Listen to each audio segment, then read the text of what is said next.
खुलुमबाय बड'लेण्ड आपडेटआव बयखौबो बरायबाय। नोंथांमोननि थाखाय गोनांथार रादाब लानानै फैदों। अन्नानै भिडिअखौ जोबजासिम नायलां। गिबि रादाबाव दङ मोनसे गिख्रंथाव जाथाय। गरेस्वर बालाबारियाव सिनाय मोनै दुथांनि पिस्तलजों रां दाबिनाय जाथाय सोमजिदों। दिनै फुंबिलिनि 3:30 समाव गरेस्वरनि 2 नं बालाबारि गामियाव जादों बे जाथाया। 2 नं बालाबारि गामिनि थानेश्वर बर'खौ सिनाय मोनै दुथांफोरा गुलि गावना जखम खालामो। खौरां मोननाय बादिब्ला थानेश्वर बर'नि न'निफ्राय रां दाबि खालामनानै आथिङाव गुलि गावनानै गालांदों सिनाय मोनै दुथांफोरा। मिथिनो मोननाय बादिब्ला गामिनि आबादारिफ्रा जमा खालामनाय रांखौ थानेश्वर बर'नि आखायाव दोनथुमोमोन। जखम जानाय थानेश्वर बर'खौ आथिखालाव गरेस्वर गुदि सावस्रि मिरुआव गिबि फाहामथायनि उनाव साबसिन फाहामथायनि थाखाय GMCH देहा फाहामसालियाव दैथायहरनाय जायो। बे जाथायनि उनाव गरेस्वर पुलिस बिफाना जाथाय जानाय जायगानिफ्राय पिस्तलनि गुलि बोखांनो हायो। दुथांफोरा रांखौ बेसेबां दाबिदोंमोन रांनि बिबांखौ मिथिनो मोननाय जायाखै। बर' हारिनि थाखाय गोग्गाथाव आरो गोजोनथाव खौरां। सासे बर'नि फिसाया UPSC आनजादखौ उथ्रिसारनो हानानै ओनसोलजों लोगोसे हारियाव गोग्गानाय लाबोदों।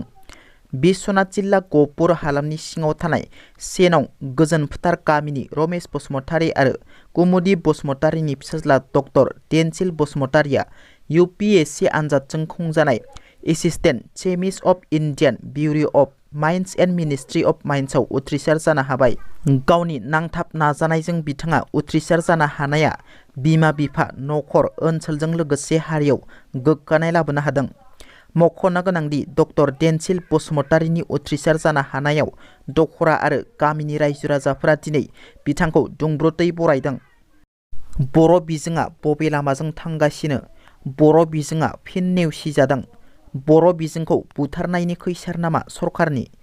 बावैसो सान सिगां आसामाव 5550 फोरोंगिरिनि पस्ट फोसावनायाव बर' बिजोंनि फोरोंगिरि पस्टआ 58ल'।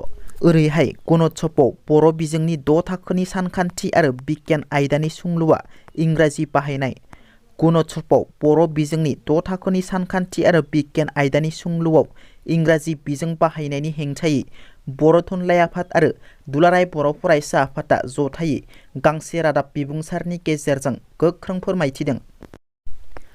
क'क्राझार जिल्लानि गसाइगाव टाउनाव गोदानै लुफुंनाय क्लक टावार बेखेवदों।